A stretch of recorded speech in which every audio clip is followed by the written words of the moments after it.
forever.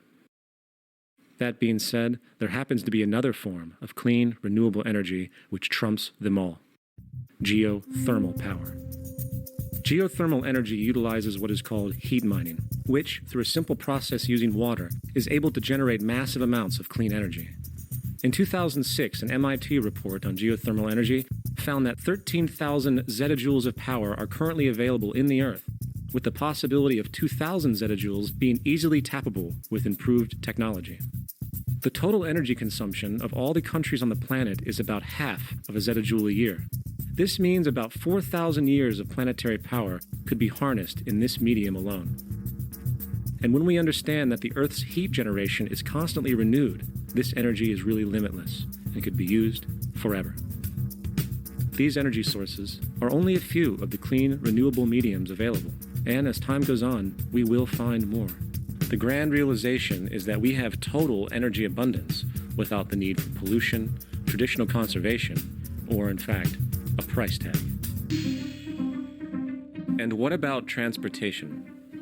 The prevailing means of transportation in our societies is by automobile and aircraft, both of which predominantly need fossil fuels to run. In the case of the automobile, the battery technology needed to power an electric car that can go over 100 miles an hour for over 200 miles on one charge exists, and has existed for many years. However, due to battery patents controlled by the oil industry, which limits their availability to maintain market share, coupled with political pressure from the energy industry, the accessibility and affordability of this technology is limited. There is absolutely no reason other than pure, corrupt profit interest that every single vehicle in the world cannot be electric and utterly clean, with zero need for gasoline. As far as airplanes, it is time we realize that this means of travel is inefficient, cumbersome, slow, and causes far too much pollution.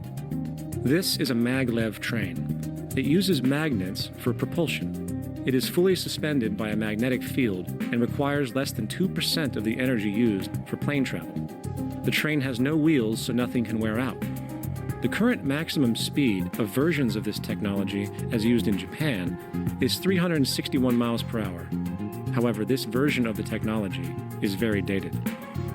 An organization called pt2, which has connections with the Venus Project, has established a tube-based maglev that can travel up to 4,000 miles per hour in a motionless, frictionless tube, which can go over land or underwater. Imagine going from LA to New York for an extended lunch break, or from Washington, D.C. to Beijing, China in 2 hours. This is the future of continental and intercontinental travel: fast, clean, with only a fraction of the energy usage we use today for the same means. In fact, between maglev technology, advanced battery storage, and geothermal energy, there would be no reason to ever burn fossil fuels again. And we can do this now if we were not held back by the paralyzing profit structure.